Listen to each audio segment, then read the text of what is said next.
Karena saya tahu saya pasti nggak lama dipecat. Karena terlalu susah ngelawan terus. Makanya saya kejar cepat. Saya mau tinggalkan legacy itu. Dan itu mereka kerjakan. Baik, saksinya silakan dihadirkan Pak Saksi. Untuk memasuki ruang persidangan, saksi atas nama Bapak Basuki Cahayapurnama.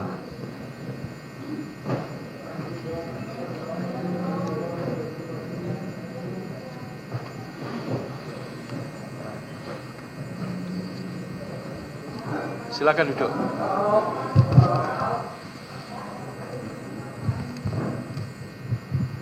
Saksi kenal dengan Rifa Sihaan, Kenal Pak?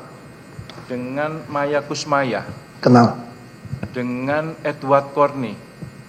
Pak Edward mungkin saya agak lupa. Itu. Ya, enggak. Kenal ya? Ya. Yang berapa? Kemudian dengan Agus Purnomo. Agus Pak Purnomo Agus mungkin mana? jarang ketemu ya Pak gitu ya. Agus. Nah, Kenal. enggak Enggak pernah kenal, kontak baik. Pak Agus kayaknya. Dengan Sani Dinar Iya, Saifuddin. pernah ketemu dan merapat Pak. Dengan Pak Sani ya. Iya. Kemudian Yogi Fernandi. Ya, kenal. Kenal ya. Yogi kenal. Pernah ketemu ya. Kemudian dengan Dimas Berhespati. Belum pernah ketemu kayaknya ya. Nah, belum pernah Iya, ya. belum pernah. Dengan Gading Ramadan Judo. Belum pernah ketemu juga kayaknya. Belum pernah. Tidak kenal ya. Dengan terakhir Muhammad Keri Adrianto Riza. Belum pernah ketemu juga ya. Belum pernah Baru ketemu tadi ya, ketemunya. Dengan ke-9 terdakwa tadi ada hubungan keluarga, saudara? Tidak ada. Tidak ada ya. Sebelum memberikan keterangan, bersedia disumpah, saudara? Bersedia. Baik, silakan berdiri untuk diambil sumpah.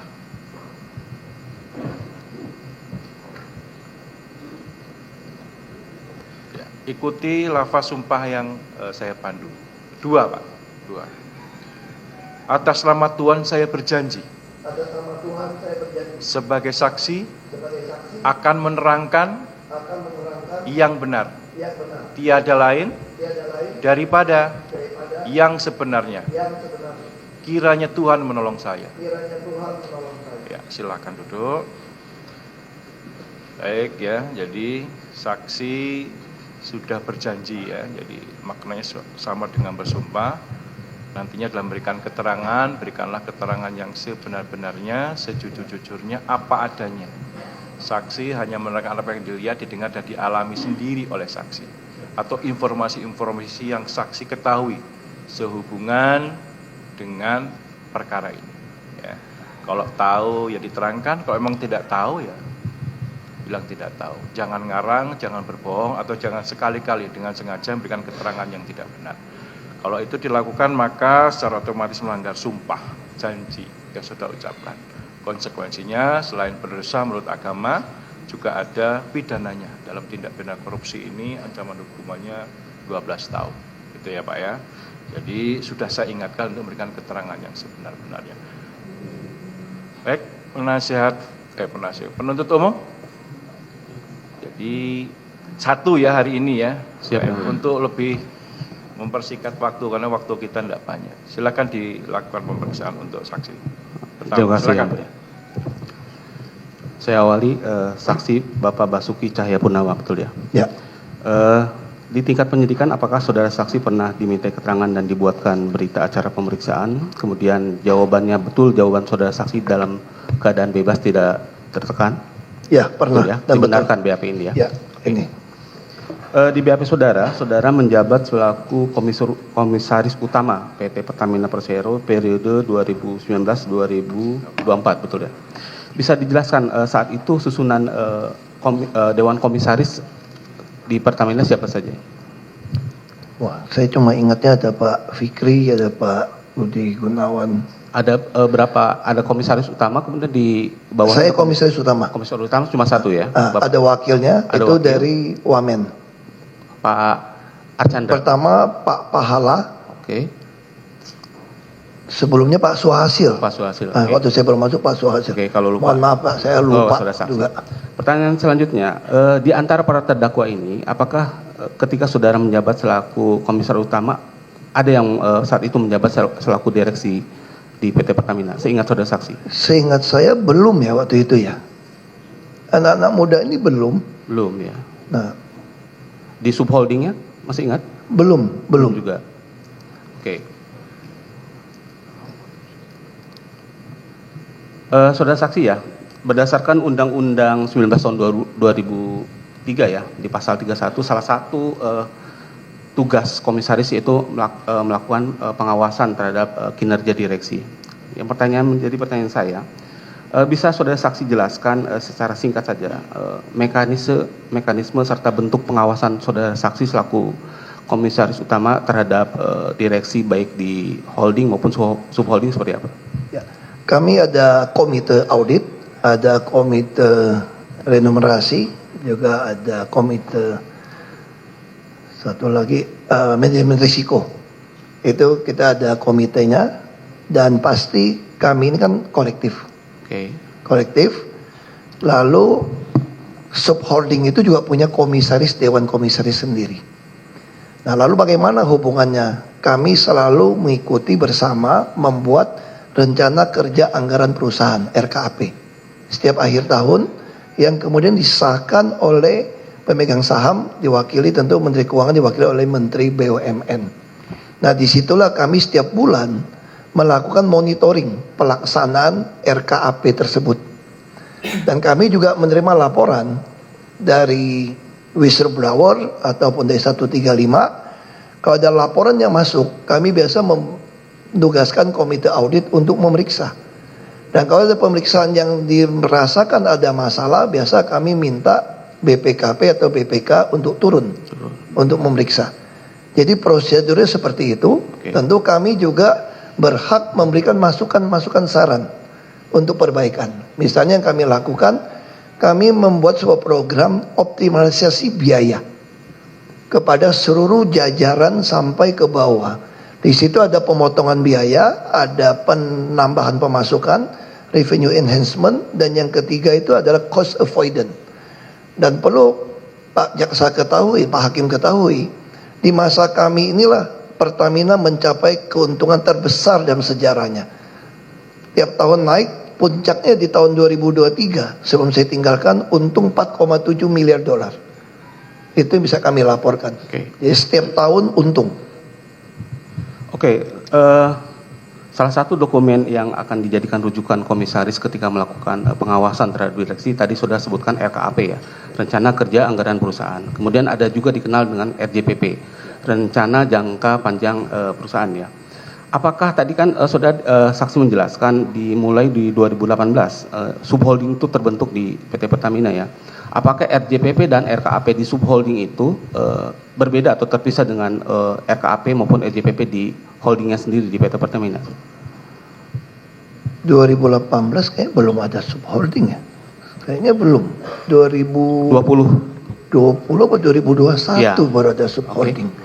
Jadi prinsipnya waktu kami menyusun RKAP, itu seluruh subholding sampai cucu cicit itu harus susun. Sampai pelita air pun harus susun. Oke. Dan kami biasa itu menghabiskan 1 minggu bersama dari seluruh direktorat untuk menyusun, lalu kami tanya, ini targetnya kemana? Karena itu pedomannya. Kalau mereka melanggar dari RKAP pemakaian keuangan, itu bisa pelanggaran. Tapi operasional kami tentu Dewan Komisaris tidak sampai mengurus ke operasional. Oke, berarti komisaris itu yang menjadi salah satu pedomannya RKAP dalam pelaksanaan tugas-tugas direksi Ya, di bawah. itu yang kami monitor dan laporan tiap bulan. Oke. Jadi seluruh subholding, holding, sampai cucu cicit perusahaan harus ikut rapat untuk memonitor kenapa rugi. Karena patokan kami yang penting kan untung nggak.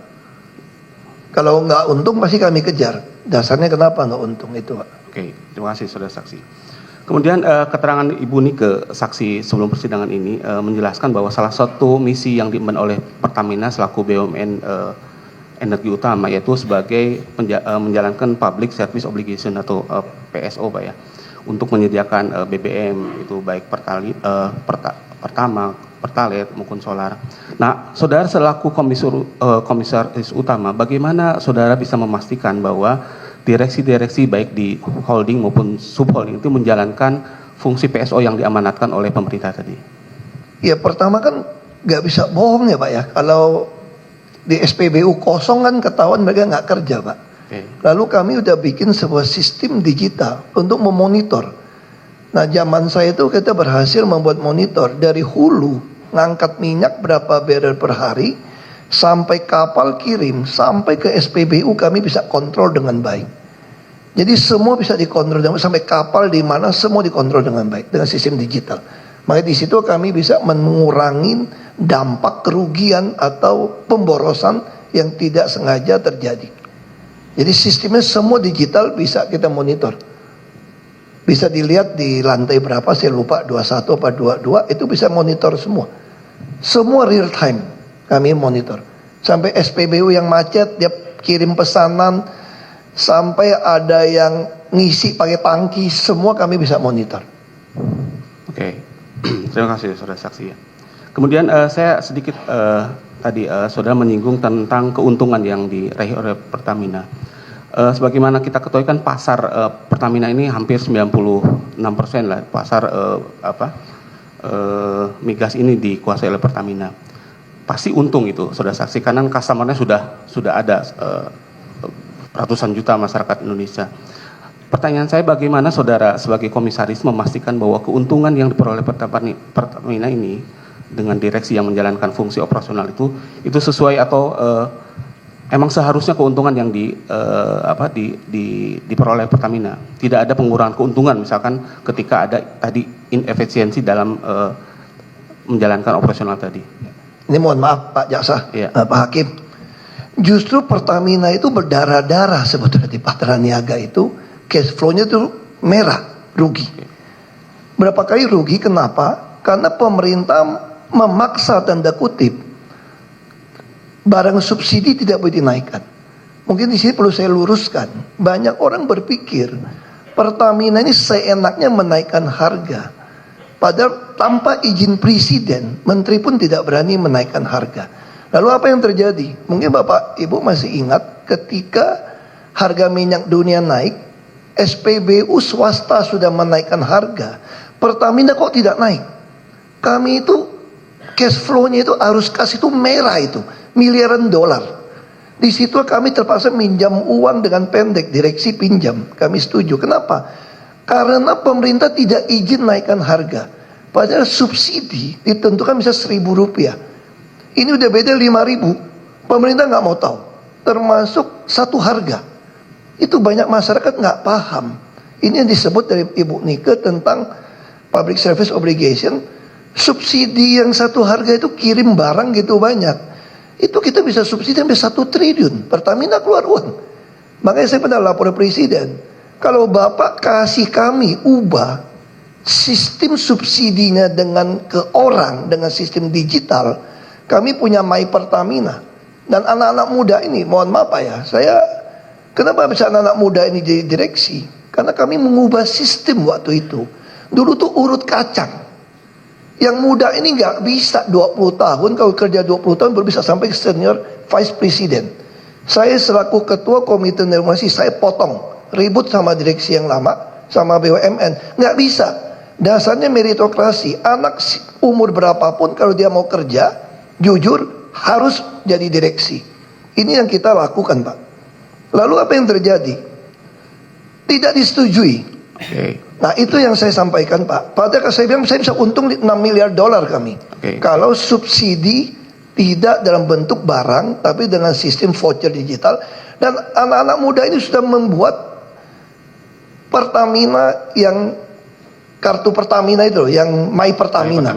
Oke.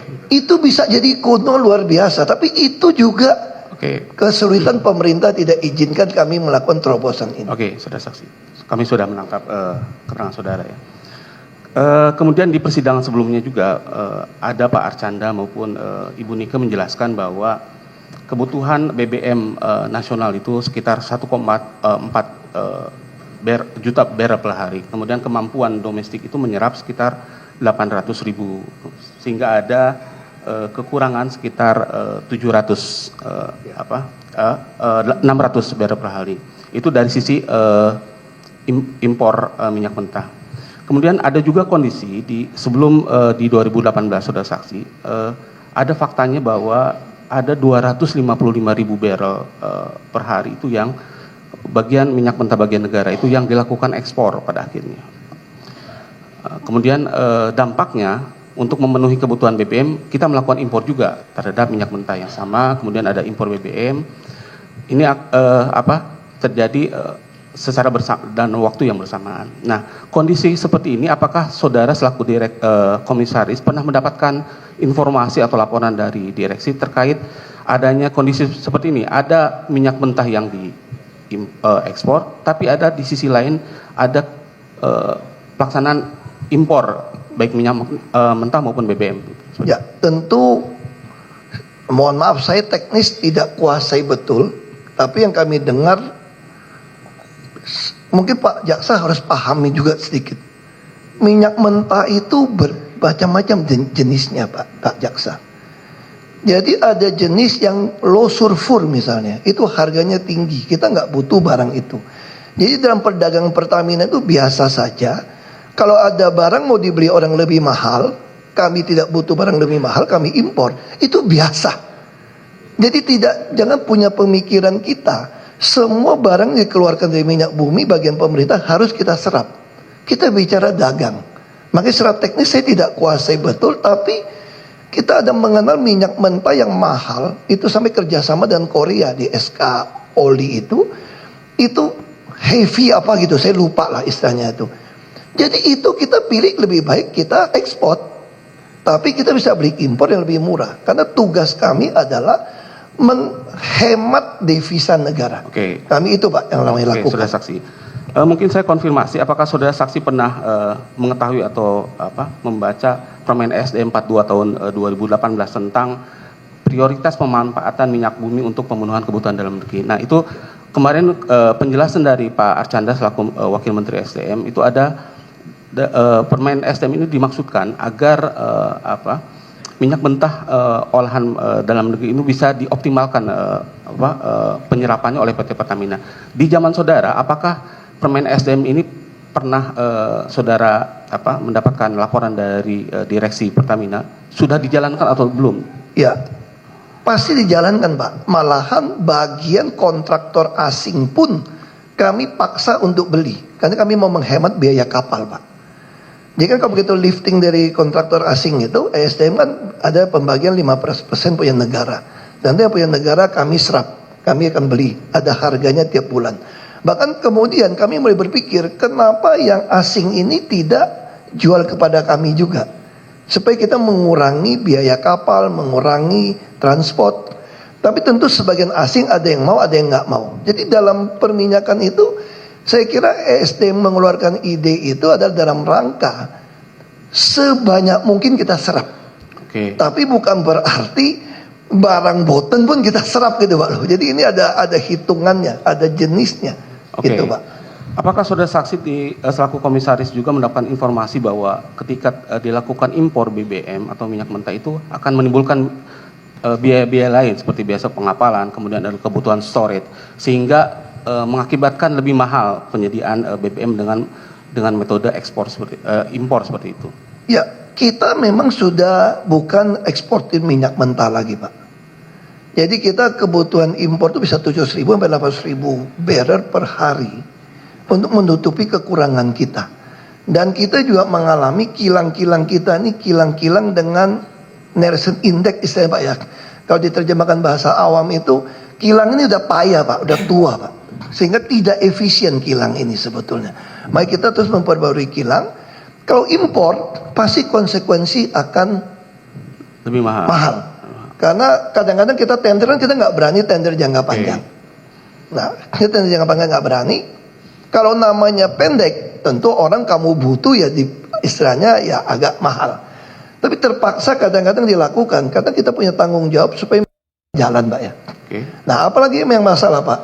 Kami temukan sebagai komisaris, saya tanya, kenapa tidak mau impor dengan kapal yang besar sekalian? Kan kita punya, lebih hemat. Makin besar makin hemat. Ternyata pelabuhan kita jetty-nya banyak yang rusak. Nah, di situ kami perintahkan pada direksi, anggarkan di RKAP untuk perbaiki jetty supaya bisa nyandar. Itu yang kami lakukan Pak. Perbaikan jetty itu bisa korelasi Kan dengan ada jetty ketabrak Ya. Pak. Kapal kok nggak bisa nyandar kan? Kalau di laut obang ambing kan pasti mahal Pak. Terus kena demorit Pak. Kalau kapal yang kita pakai, kapal kita pun kita hitung-hitungan nggak Pak? Walaupun anak perusahaan, dia hitung.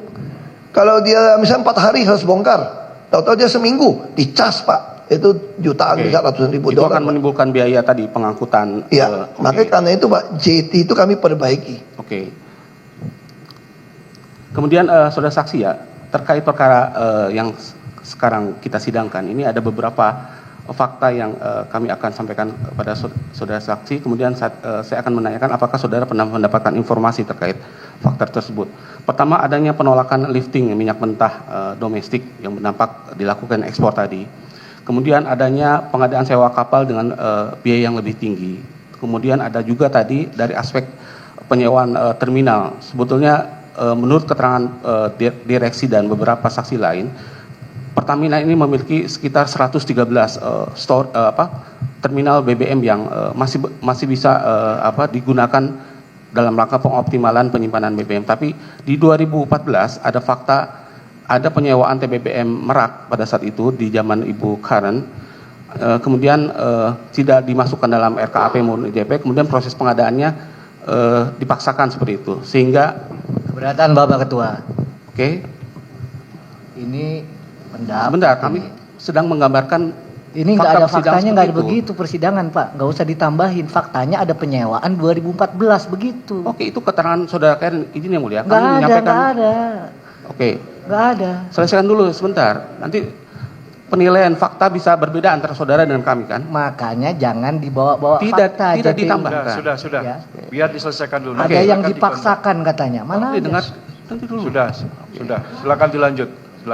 Nanti di counter saja, Oke. Pak. Silakan. Saksi Karen maupun saksi Nika menyatakan tidak adanya kebutuhan untuk penyewaan storage ini, saudara. Artinya kondisi ini apakah pernah Keberatan nih Bapak Ketua, yang ngomong sewa itu tidak dibutuhkan siapa tadi? Saksi siapa? nanti saya konfirmasi ke Bukan saksi siapa? Sudah. Saksi Nika ada menjelaskan. Nggak ada. Sebentar. Kita ada. tidak. Silakan nanti di counter. Nah, kan ada catatannya masing-masing toh. Nanti gilirannya silakan dikonfirmasi lagi. Gitu ya. Silakan nanti di counter lagi. Kalau kayak gini nanti nggak selesai. Dilanjutkan Pak Jaksa. Silakan. Kan Saya punya hanya- catatan masing-masing. Gitu ya. Silakan. Lanjut, Pak. Masih ada keberatan lagi? Kami akan selalu keberatan kalau disampaikan yang bukan fakta. Oke, saudara saksi ya. Pertanyaan saya, apakah saudara pernah mendapatkan laporan dari direksi, baik itu dari subholding maupun holding, terkait fakta-fakta yang tadi disampaikan? Ya 2014 saya masih jauh belum masuk ke dalamnya. Enggak, ini kan periode sewanya sampai 2024, saudara saksi. Kami tidak mungkin ngurusin operasional sewa sampai sekian panjang ke Oke. meja kami. Kecuali ada temuan BPK atau BPKP. Iya. Nah ini tidak ada. Selama saya masuk, saya ketua komite audit, ada teman saya itu, tidak pernah menerima laporan adanya temuan kemahalan seperti ini. Makanya saya cuma menduga, kalau mau minta keterangan saya, menduga sepengetahuan. Mungkin karena waktu itu JT banyak rusak. Waktu saya masuk itu, hampir semua pelabuhan terminalnya Pertamina itu rusak JT-nya. Nggak bisa sandarin kapal yang besar. Nah saya nggak tahu apa karena itu, tapi yang pasti 2014 saya belum masuk dan tidak ada temuan waktu saya masuk. Oke. Ini Pertamina selaku perusahaan yang besar Pak ya, tentu menerapkan prinsip-prinsip GCG Pak ya di dalam pengelolaan. Di dalam TKO yang saudara ketahui, apakah sepengetahuan saudara saksi diperbolehkan misalkan di dalam proses pengadaan itu melibatkan pihak luar di dalam proses pengadaan itu, sampai misalkan di dalam penyusunan OE itu mempertimbangkan kebutuhan atau adanya kepentingan pihak luar, diperbolehkan secara TKO? Saya secara teknis kurang kuasai untuk Tidak, saudara tidak pengadaannya. tahu ya. Tapi saya memang mendorong perbaikan pengadaan procurement. Oke. Karena itu bagian dari optimalisasi biaya. Saya saat itu masih ingat Pak Rifa melakukan uji coba sistem supplier hair stock. Karena saya ingin tidak ada tender. Saya pengen bilang di Dekom ya, tugas dari pemerintah sesuai dengan Permen itu bahwa harus ada stok 30 hari. Saya bilang bisa sampai 3 bulan. Kalau swasta boleh taruh minyak mentah di kita dan kami beli dengan harga sesuai putusan Menteri ESDM dalam e-katalog LKPP. Kalau itu dilakukan, Indonesia akan penuh dengan jaminan energi dan kita nggak ada lagi tender yang pendek-pendek. Dan itu saya ingat Pak Rifa termasuk yang paling sering saya marah-marah karena begitu lambat kerjanya. Saya harus cepat-cepat ini. Nah itu lalu uji coba waktu itu di pulau dekat Kepri ya. Saya lupa tuh pulau apa. Nah lalu saya bilang kenapa nggak mau di Tuban? Tuban kita punya tanah luas. Nah saya kasih contoh, Tuban PT BBM yang besar, ada pelabuhan besar. Waktu itu kami belum putuskan dengan Rosneft soal kilang. Jadi tanahnya itu kita masih, padahal kalau itu batal dengan Rosneft, saya akan jadikan itu hampir 800 hektar sebagai TBBM terbesar di Indonesia. Dengan minyak mentah maupun minyak produksi. Dan siapapun taruh di situ, asal harga sesuai dengan harga yang ditetapkan oleh Menteri atau harga kilang kami langsung beli tanpa tender. Dari e-katalog RKPP. Itu yang lagi dikerjakan. Saya nggak tahu, saya tinggalkan 2 tahun ini Pak. Apakah itu sudah berhasil dikerjakan atau tidak? Oke, terima kasih saudara saksi. Lanjut tadi terkait keuntungan perusahaan saudara saksi. Dalam persidangan sebelumnya ada fakta juga bahwa misalkan dalam satu kondisi penyewaan kapal ada kebutuhan KPI yang sudah memiliki minyak mentah, kemudian dia menyewa kapal dari PIS karena dia salah satu subholding yang memiliki core business di dalam penyediaan kapal. Kemudian PIS sendiri dia akan menyewa lagi ke PIS PL yang di Singapura. Itu sama-sama Pertamina sudah saksi. Kemudian PIS PL Singapura itu akan meminta lagi ke PIS yang ada di Tokyo, Jepang seperti itu. Nah kondisi ini kan menjadi mata rantai yang panjang saudara saksi. Saksi kan sering berbicara tentang efisiensi dari tubuh Pertamina. Selaku komisaris PT Pertamina, apakah saudara pernah mendapatkan fakta yang tadi sampaikan dan apa tindakan saudara selaku komisaris untuk mengefisiensikan fakta tadi, yang tadi kan jalur mata rantai ini menjadi panjang untuk penyewaan kapal saja harus memenuhi beberapa step tadi. Pertama mungkin perlu saya jelaskan ya, ini teknis juga, ini bicara dagang saja. Sewa kapal di dunia ini nggak gampang Pak Jaksa. Karena kapal ini semua beli kapal itu sudah ada kontrak. Dan kami Pertamina suka didesak untuk dadakan. Makanya mereka bikin kantor. Yang saya kritisi apa? Lu kenapa kantor gitu mewah di Singapura? Kenapa kantor gitu mewah di Jepang? Gitu besar. Kecilin. Itu kami lakukan efisiensi. Tapi ketika bicara kapal, saya juga bilang sama, kalau saya mau protes Pak Yuki cuma satu saya bilang.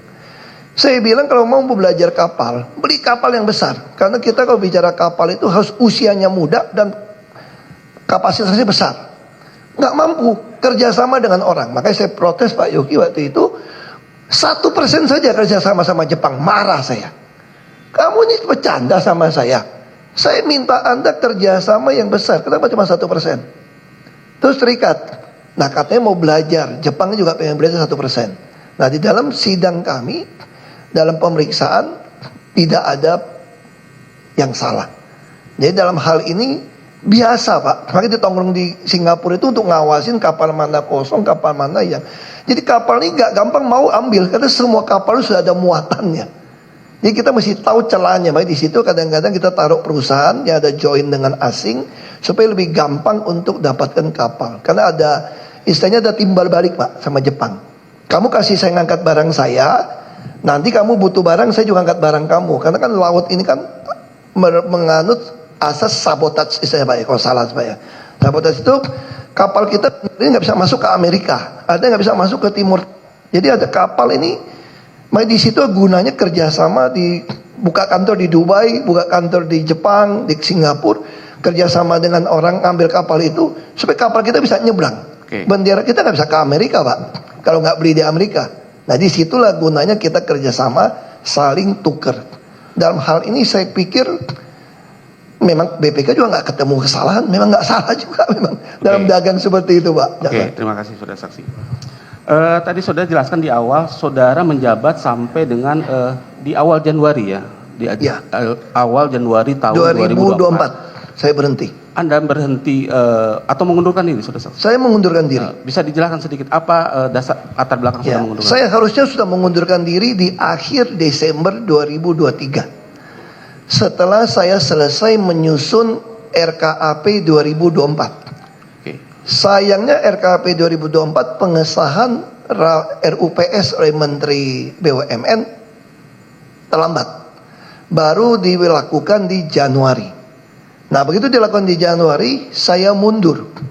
Tapi di situ saya sudah meninggalkan sebuah catatan, RKAP dengan sistem pengadaan yang baru harus memberikan penghematan 46%. Dan direksi semua sudah tanda tangan. Nah, saya keluar karena alasan politik. Beda pandangan dengan Presiden Pak Jokowi. Oke. Tadi saudara juga katakan di periode saudara kan ada keuntungan yang signifikan. Setelah saudara tidak menjabat, apakah saudara pernah memantau? Saya tidak tahu, tidak saya tahu. baca berita, saya tinggalkan untung 4,7 miliar dolar. Oke. Nah, 2024, 2025 saya tidak tahu keuntungan berapa, tapi saya dengar lebih kecil daripada waktu saya tinggalkan. Menurun seperti itu. Ya. Oke. Terakhir saudara saksi ya. Dari awal sampai akhir sudah menjelaskan sebetulnya dari sudut pandang komisaris utama apa yang perlu diperbaiki dalam tata kelola PT Pertamina di luar tadi yang efisiensi atau hal lain. Ya. Saya kira Presiden harus berani melakukan dan DPR subsidi ke orang bukan di barang. Dan kita harus berani juga melakukan supplier hair stock. Semua orang boleh taruh minyak mentah, minyak produksi di Indonesia dengan kita beli dengan e-katalog. Dengan cara itu, maka semua pengolahan akan transparan dan bagus. Kalau hari ini membuat Pertamina sangat susah dengan kewajiban mendistribusikan begitu banyak, sangat susah, Pak. Itu. Terima kasih yang mulia. Izin dilanjutkan yang mulia. Izin melanjutkan yang mulia. Oke, baik. Terima kasih ya, saksi. Melanjutkan untuk beberapa pertanyaan saja. Ya. Tadi selaku komisaris, saksi tentu tadi sudah menerangkan tidak bisa menjelaskan secara detail mengenai hal-hal yang teknis ya. Ya. Meskipun tadi ada beberapa informasi yang saudara dapatkan, lalu kemudian saudara bisa menjabarkan secara detail ya. Ya. Oke, baik. Ini kan saudara melakukan pengawasan tadi, ada dua kan, pengawasan maupun sifatnya memberikan saran. Ya. Informasi atau bahan untuk melakukan pengawasan, ya, itu saudara peroleh dari mana dan dalam bentuk apa biasanya? Ya, kami itu sebelum rapat kami sudah monitor di RKAP. Ya. Makanya pertama saya masuk ke Pertamina, saya tidak tahu saldo uang di bank sampai cicit perusahaan berapa. Oke. Makanya pada saat itu saya tugaskan Ibu Emma melakukan digitalisasi. Sehingga saya tahu persis uang itu seluruh perusahaan ketahuan. Makanya kami membangun sebuah sistem digital menghubungkan itu semua. Oke. Dan monitor itu kami bisa monitor setiap saat di dalam.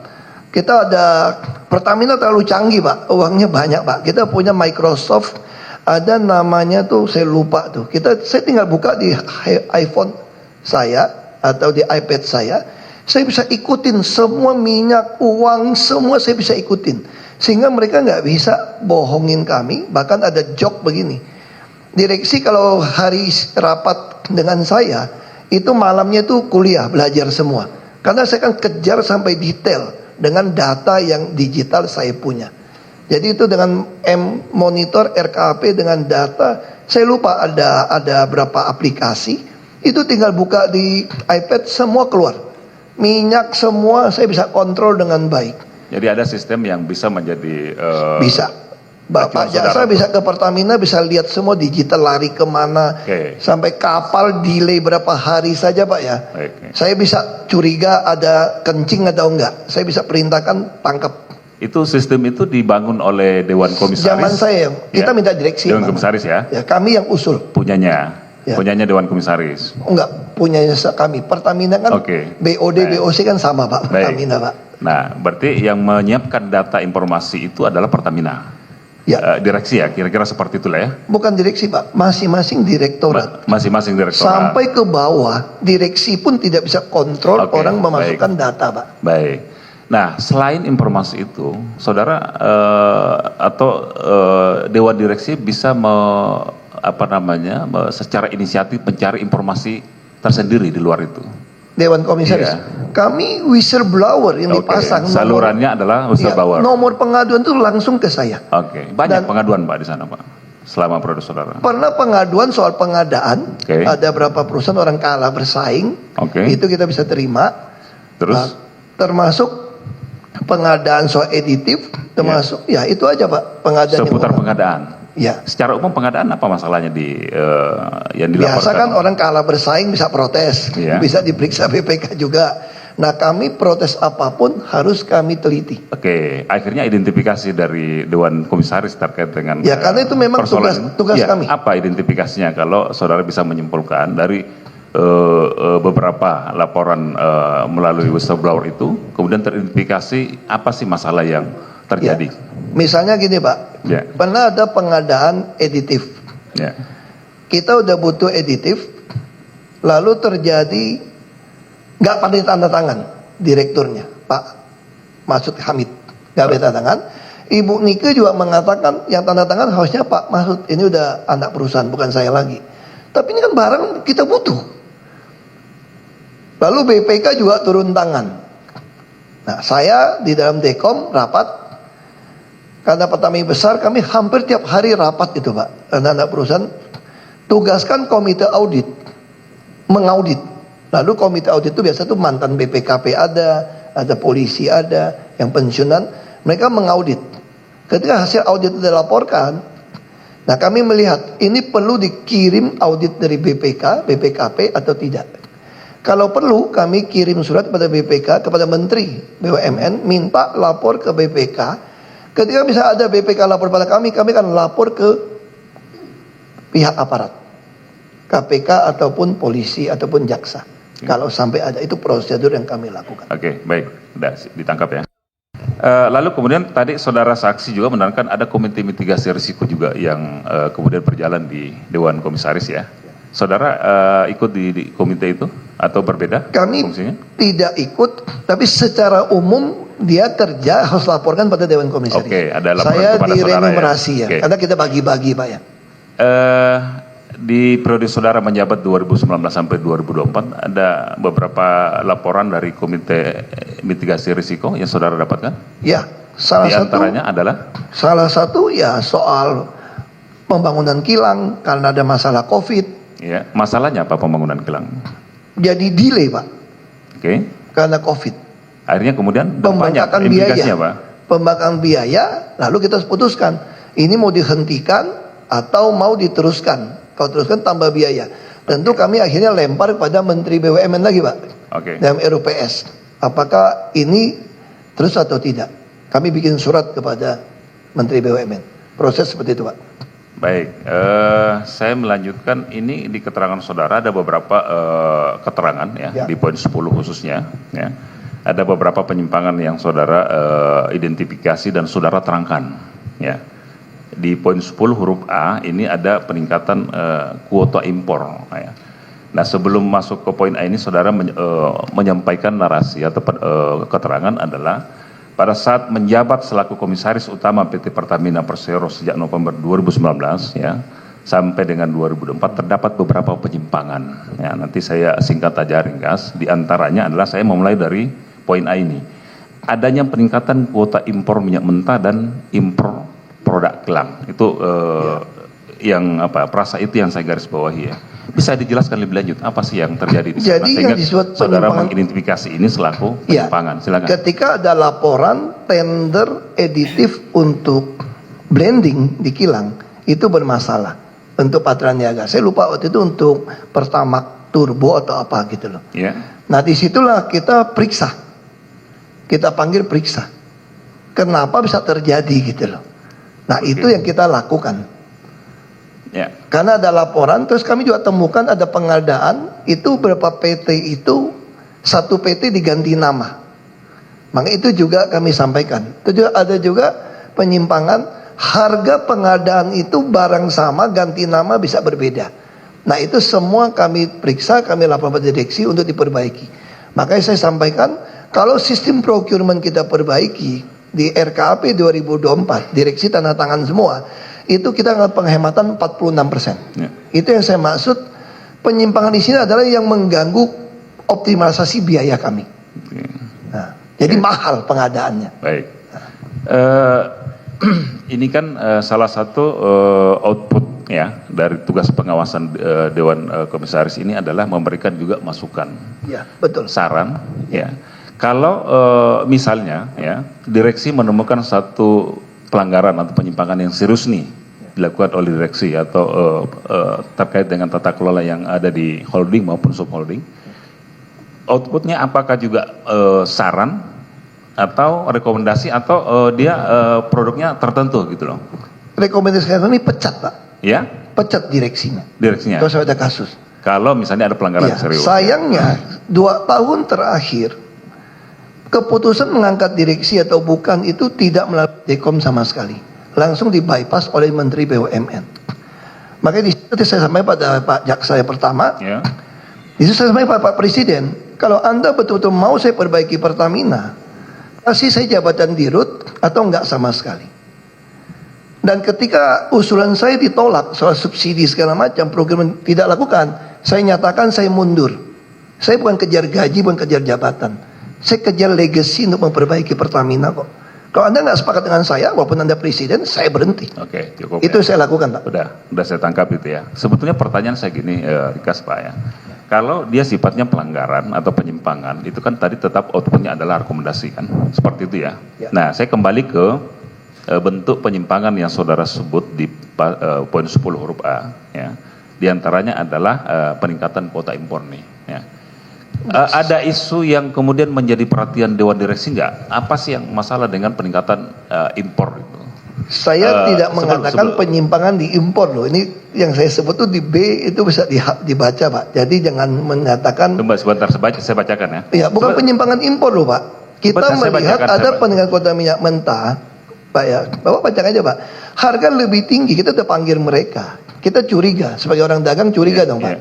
Nah, di situ juga kenapa saya panggil Pak Joko, ternyata juga ditemukan di lapangan dari orang kilang. Kadang-kadang dari hulu ini ngejar target akhir tahun, dia mengirimkan bukan cuma minyak mentah, Pak. Ada air dan ada pasir. Itu yang membuat kilang itu ketika kami bagi subholding, kilang merasa dirugikan oleh keuntungan subholding hulu. Karena hulu yang penting saya melaporkan saya lifting sekian. Padahal di lifting itu dia sikat itu cepat, pasir dan air keangkat. Dia kirim ke kilang. Oke. Dulu sebelum Sebentar. saya punya jelaskan supaya Bapak paham. Supaya Bapak paham teknis juga nih. Mohon izin yang mulia, boleh saya ingatkan. Mohon izin yang mulia. Kalau sebentar, boleh, biarkan saksi ini selesai memaparkan. Biar Jadi- paham kita. Selama ini kita kurang Sebentar paham. dulu, Ya. satu-satu. Ya, mohon izin yang mulia. Konteks pertanyaan saya ingin mengingatkan kepada saksi, konteks pertanyaannya kami adalah yang terkait dengan pertanyaan itu. Nah, saya ingin mengingatkan kepada saksi, pertanyaan kami sebetulnya bukan di situ. Jadi mohon dijelaskan dulu. Sebentar sebelum jawab ya.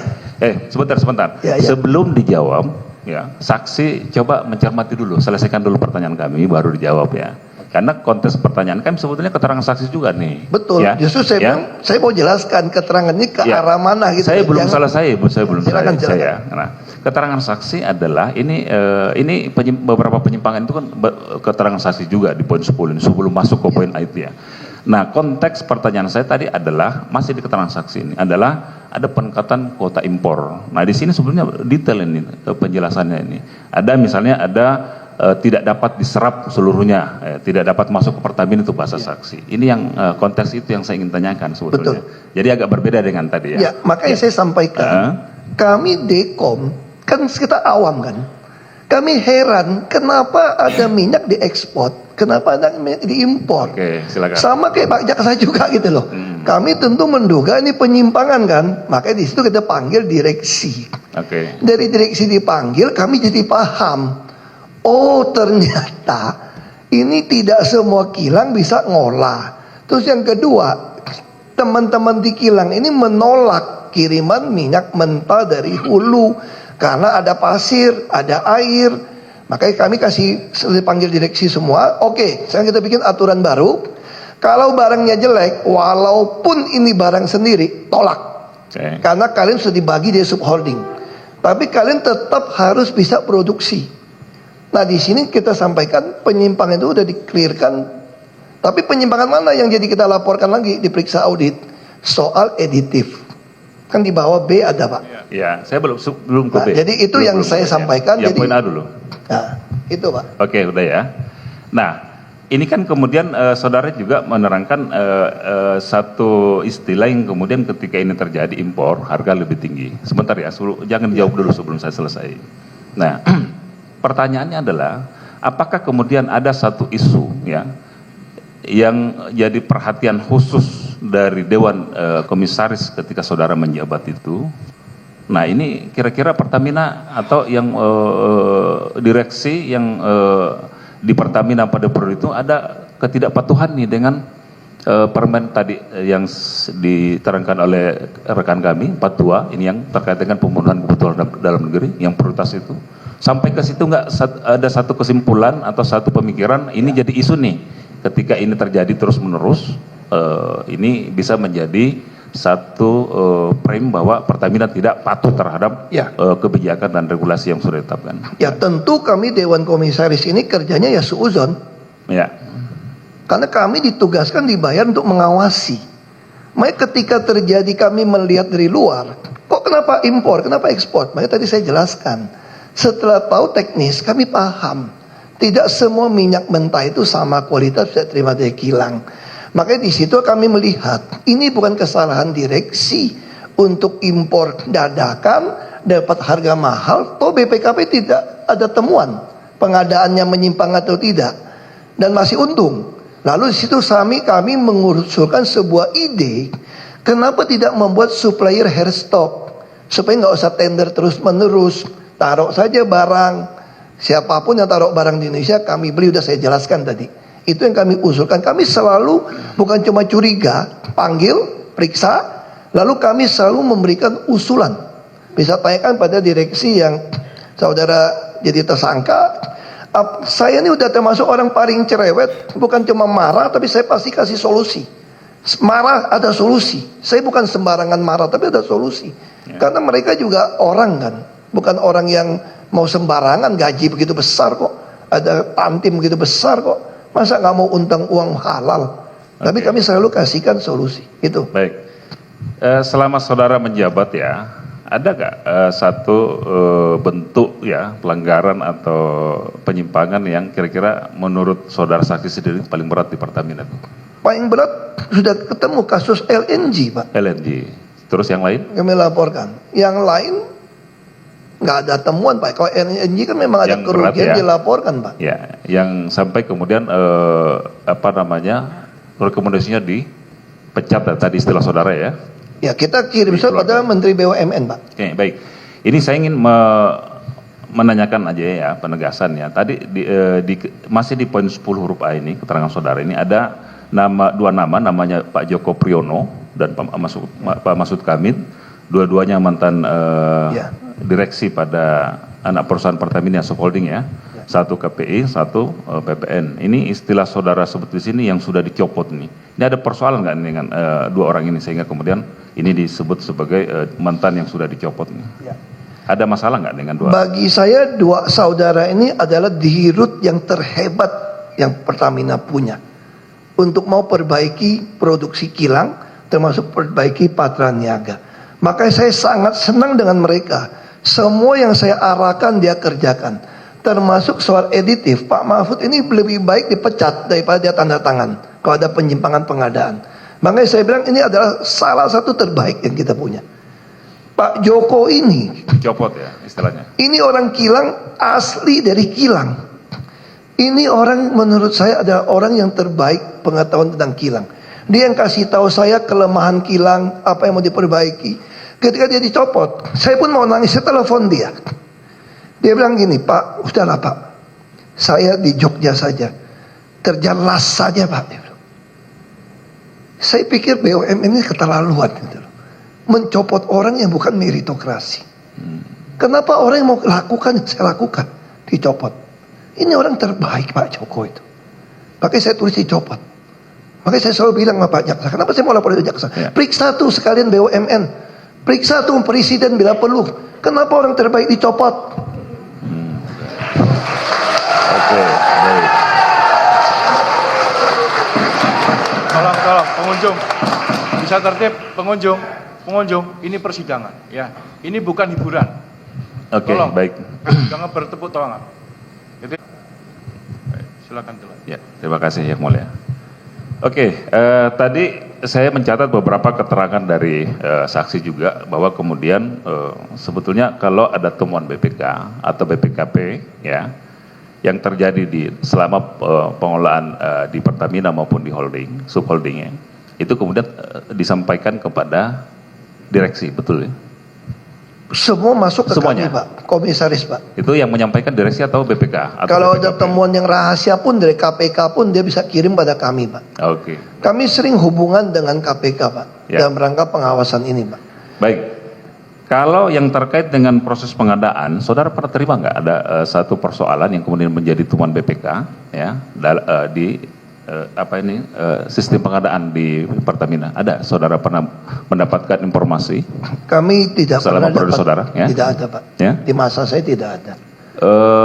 Terkait dengan pengadaan yang kemudian memenangkan salah satu demut yang sebetulnya tidak masuk daftar seleksi? Jadi temuan BPK, saudara Nah, itu informasi kami tidak tahu, Pak. Karena Tidak semua tahu, ya? pengangkatan langsung oleh Menteri BUMN, Pak. Oke. Tinggal surat, bahkan kami dicopot pun, kami dilantik pun, kita tidak pernah diajak negosiasi. Baik, tapi saudara nggak tahu Kita nggak tahu, Pak. informasi mengenai ada temuan BPK? Mungkin itu saya jelaskan situasi Ya, di dalam, Pak. oke. Ya. Saya pernah waktu baru jadi komut, tiba-tiba ada direktur yang dicopot dari holding. Saya marah di dalam rapat.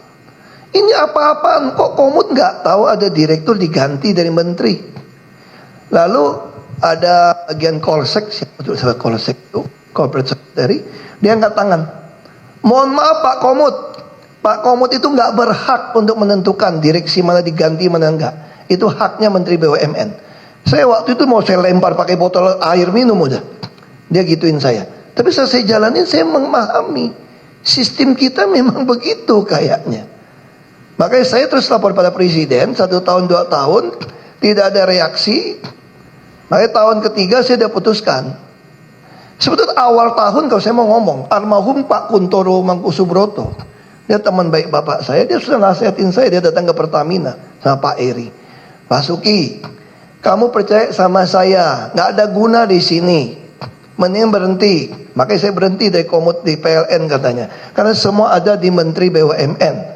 Tapi saya bilang, Pak, saya mau coba, minimal saya mau perbaiki dari dalam, sampai bisa berhasil membangun cost optimalisasi. Beliau bilang, ya silakan coba. Nah, sampai beliau meninggal, kemudian ya saya udah coba, udah mentok di sini, udah capai harga tertinggi, saya berhenti. Karena nggak ada lagi orang yang boleh melanggar peraturan saya bikin. Kalau mau diperiksa bisa. Untung paling tinggi kok 4,7 miliar dolar. Kenapa nggak mau contoh? Sederhana sebetulnya kalau mau tangkap orang main, saya bilang. Makanya saya bilang saya lapor ke jaksa. Saya punya rapat, saya kasih pada jaksa. Silakan Bapak periksa semua notulen rapat. Tinggal ditanya kenapa tidak ikutin saran dari Dekom. Itu jauh lebih penting buat saya. Oke, baik. Berikutnya, apakah saudara juga pernah mendapatkan informasi atau laporan ya, temuan dari BPK misalnya terkait dengan kegiatan pengelolaan di hilir, misalnya penjualan BBM misalnya, yang kemudian Pertamina atau subholding kemudian menjual menjual BBM yang dibawa bottom price yang telah ditetapkan. Ada informasi seperti itu? Itu operasional kita tidak bisa campurin, Pak ya. Ya. Dan kalau saya mau jelaskan, di dalam Patria Niaga itu kami sengaja naruh komisaris itu anggota BPKP aktif dan jenderal polisi lulusan terbaik yang pensiunan duduk di sana jadi komisaris. Jadi selama ini mereka tidak pernah melaporkan pada kami ada penyimpangan. Nah, soal kalau dibilang ada temuan dagang lebih murah, lebih mahal, dalam perdagangan minyak itu sangat wajar, Pak, karena mereka bidding, Pak. Kita melawan AKR, melawan yang lain. Jadi untuk kontrak jangka panjang itu kadang-kadang direksi bisa memberikan harga yang karena panjang. Nah, itu kita nggak campur, Pak. Itu operasional sama Ya. sekali.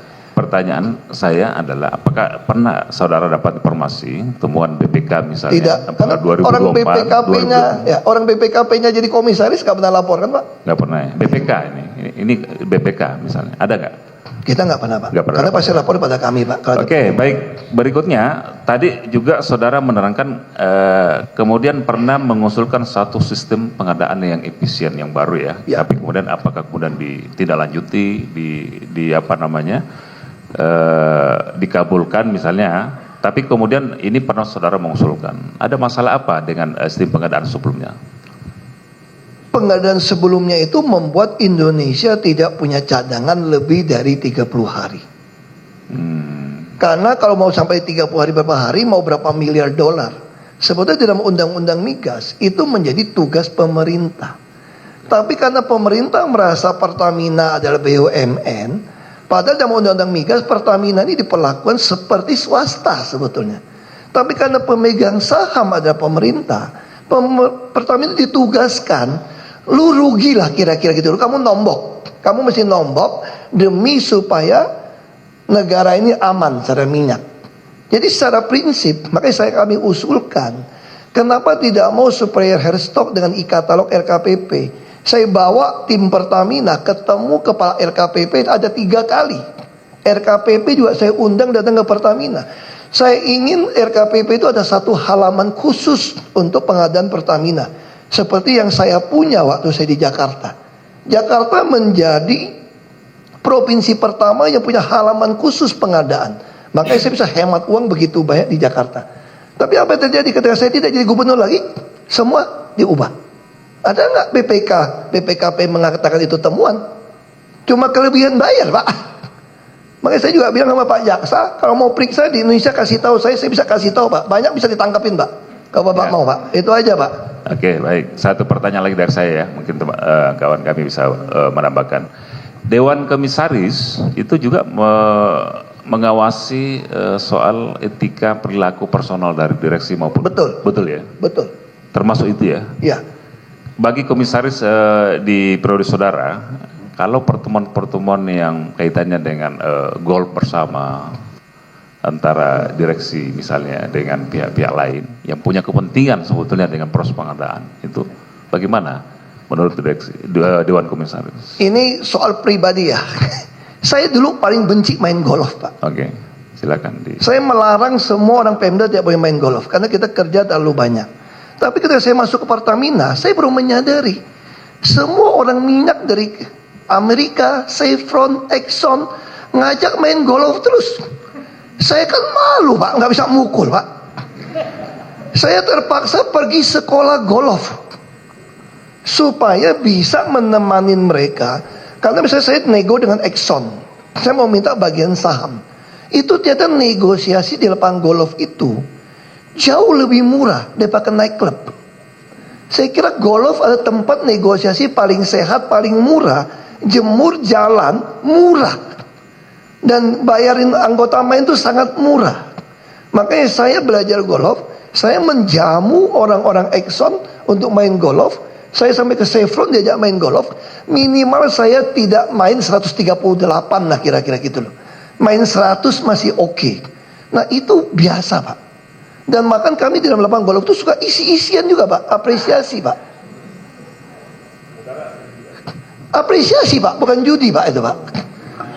Jadi ini sesuatu yang di lapangan golf Bapak bisa cari. Yang mungkin agak bahaya. Saya masih ingat nasihat Pak Rifa pada saya. Dia ngomong begini, istri saya cuma pesan begini Pak kalau main golf. Apa? Jangan lihat mata kidi ya katanya ya. Nanti bahaya katanya. Itu aja Pak kita joknya Pak yang bahaya Pak. Cukup dari kami yang mulia. Cukup ya, tidak ditambahkan lagi ya. Silakan dari penasihat hukum Pak Rifa, Pak Maya dan Pak Edward Kones. Silakan. Yang sudah ditanyakan tidak perlu ditanyakan lagi. Terima kasih Bapak Ketua. Izin saya mewakili, ini ada beberapa terdakwa mewakili Pak Rifa tadi yang barusan disebut soal golf, Maya Kusmaya dan Edward Korne.